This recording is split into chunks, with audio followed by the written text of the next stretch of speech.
¿Cuánto tiempo podemos guardar una botella de vino antes de ser consumida? Posiblemente es una de las preguntas que con mayor frecuencia nos hacen aquí en nuestra tienda física. Vamos a tratar a continuación de desvelar los misterios, entre comillas, para saber cuánto tiempo aguanta un vino u otro en función de su elaboración. Soy Jesús del Olmo y este es el canal de vinos de blanco a tinto.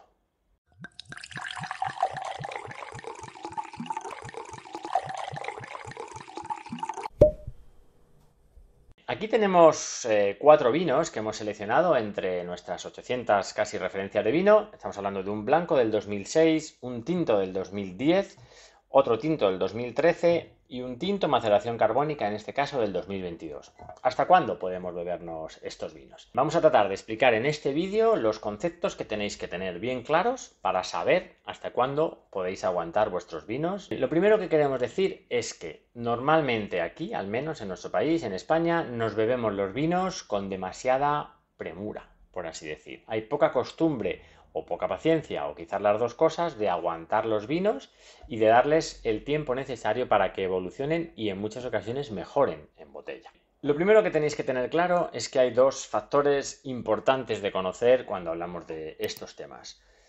Primero, la conservación del vino tiene que ser la óptima. Es decir, por mucho que un vino esté elaborado, pensado para envejecer durante mucho tiempo, si lo guardamos en condiciones inadecuadas, el vino no va a aguantar mucho tiempo. No hace tanto tiempo que publicábamos un vídeo en el que hablábamos de las condiciones óptimas para la guarda del vino. Lo podéis ver para no repetirnos en ese concepto, aunque básicamente podemos deciros que temperaturas entre 13 y 15 grados sería lo idóneo, ausencia de luz, ausencia de vibraciones, y ahí el vino se va a mantener, bueno, y una humedad alta sería importante también. Y ahí el vino se va a mantener en perfectas condiciones durante mucho tiempo. Y lo segundo es que tenéis que tener en cuenta que el conocimiento para elaborar vino es mucho mayor que hace décadas atrás.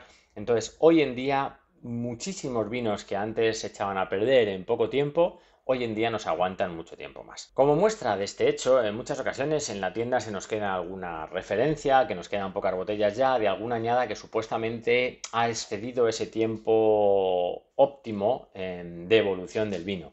Cuando se nos presenta un caso así, de alguna botella suelta, de añadas ya bastante antiguas, en el fondo nos supone una oportunidad extraordinaria de probar o de experimentar con esos vinos que pueden estar un poco al límite. Bien, pues os confesamos abiertamente, en 99% de las veces que abrimos vinos de añadas ya demasiado antiguas, no solo que nos encontramos que el vino sigue en buen estado, sino que más al contrario nos encontramos con vinos que están en un momento extraordinario, o sea, auténticas joyas de vinos que aparentemente habían pasado 2-3 años sobre su momento óptimo de consumo. Digo esto para que os animéis también a probar esas añadas un poco más antiguas, que aunque sí que es cierto que en algún momento determinado te puedes encontrar con alguna sorpresa desagradable, pero como digo, en la mayoría de los casos vais a encontrar vinos realmente complejos, realmente atractivos y que están en un momento magnífico. Dicho esto, pasamos a especificaros cuáles serían los consumos óptimos de los grandes grupos de vino, es decir, los consumos más estandarizados, por así decir. Los vinos que nos tendríamos que tomar antes serían los vinos rosados jóvenes. Es verdad que son vinos en los que lo que se busca es un aporte de fruta roja muy llamativa, muy exuberante, muy llamativa, flores, aromas primarios. Entonces, sí que es verdad que son vinos que tienen cierta tendencia a que esos aromas vayan desapareciendo relativamente pronto. Por lo tanto, los vinos rosados jóvenes recomendamos tomarlos en un periodo de entre 1 y 2 años desde su vendimia. El siguiente grupo sería los vinos rosados, con paso por barrica en este caso. Son vinos que están sufriendo ahora un incremento muy importante en cuanto a elaboradores que se atreven a hacerlos. Aquí ya hablamos, bueno, y podríamos poneros algún ejemplo muy claro de vinos que tienen un potencial de guarda bastante alto. Es decir, ya no van a ir buscando esa fruta roja, esos aromas primarios que hablábamos en el anterior grupo, pero sí que van a encontrar una complejidad, van a mantener algo de esa fruta roja que decíamos antes, pero ya van a entrar otros factores, van a entrar aromas terciarios, algún tostado, algún ahumado, algún fruto seco que los van a complementar y les van a hacer vinos, pues, como decíamos antes, mucho más complejos.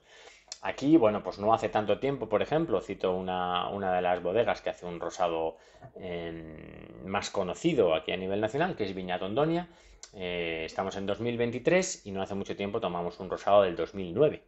de Viña Tondoña. Y el vino estaba magnífico, por supuesto, teniendo claro que no vas a encontrar esos aromas, como decía antes, tan primarios. Siguiente nivel de vinos que abordamos serían los vinos blancos jóvenes. Aquí depende mucho de la variedad con la que esté elaborada el vino.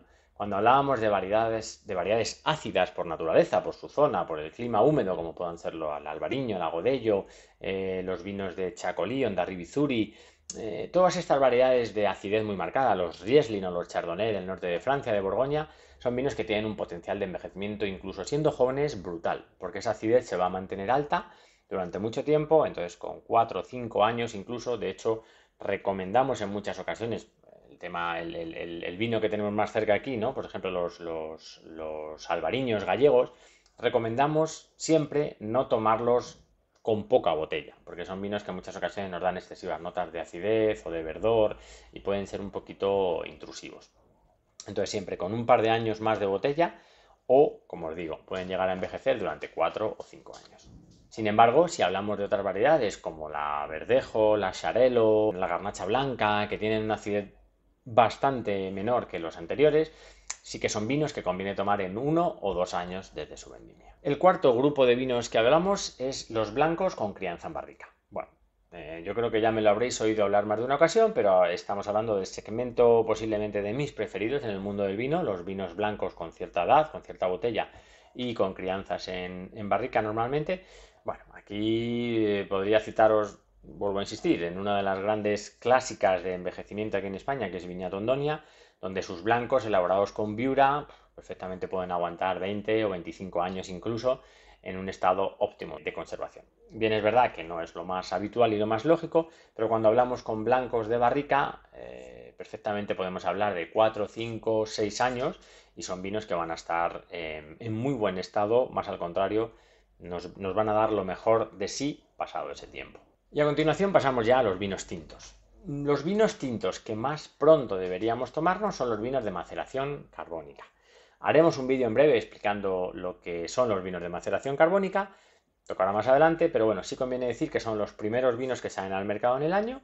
Normalmente salen en el mismo año de la vendimia, es decir, si en septiembre o octubre se hace la vendimia, ese mismo año, normalmente a mediados de diciembre, ya empiezan a salir al mercado.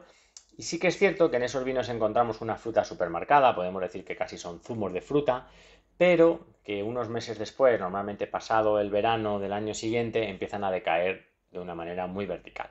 Entonces, digamos que son los vinos que tienen una trayectoria más corta, hablamos de 6, 8, 10 meses y a partir de ahí empiezan a decaer mucho. El siguiente nivel serían los vinos tintos jóvenes y bueno, no nos vamos demasiado lejos de los anteriores, sí que es cierto que son vinos que en 1 o 2 años lo ideal sería consumirlos, pero también es cierto decir que si los tomamos con demasiada poca botella, es decir, cuando llevan muy poquito tiempo embotellados, quizá vamos a encontrar ciertas astringencias, ciertas notas de verdor, un tanino algo demasiado agresivo, que no nos van a dar lo mejor del vino en ese momento. Por lo tanto, recomendamos dejarles unos mesecitos de botella y luego tomarlos entre 1 y 2 años después de esa añada de la vendimia. El siguiente nivel serían ya los tintos con crianza. Y aquí, bueno, vamos a tardar poco en resumirlo, depende mucho primero, de la materia prima con la que esté elaborado ese vino. Cuanto mejor sea la materia prima, mayor durabilidad vamos a ser capaces de darle a ese vino y sobre todo del tiempo de permanencia en barrica. Por regla general hablamos que un crianza bien elaborado con una buena materia prima nos puede aguantar perfectamente 7, 8 años sin ningún tipo de problema, siempre bien conservado, y a medida que vamos avanzando y vamos a reservas o grandes reservas, bueno, pues podemos hablar de 12, 15 o 20 años perfectamente bien conservado. De hecho, todos hemos oído hablar de las famosas catas de algunas de las mejores bodegas que encontramos en España y a nivel mundial, donde perfectamente se hacen catas verticales de vinos de los años del 39, del 47, del 54, es decir, de vinos de muchísimo tiempo. Y siguen estando vivos, siguen manteniendo algo de acidez y siguen estando aptos para el consumo. Bien, pues esperemos que os haya quedado claro estos conceptos que queríamos explicaros en este breve vídeo. Os invitamos a que os atreváis a descorchar vinos de añadas más antiguas, salid un poco de las añadas en curso, por así decir, porque bueno, son vinos que en la mayoría de las ocasiones van a estar óptimos para salir al mercado ya, pero no van a llegar a dar lo mejor de sí. Por lo tanto, esos años extras en botella os van a hacer que descubráis vinos mucho más complejos y más interesantes de tomar. Muchas gracias, os invitamos a que os suscribáis al canal, que toquéis la campanita para estar al tanto de los vídeos que sigamos publicando y nos vemos en breve en el próximo vídeo. Hasta luego.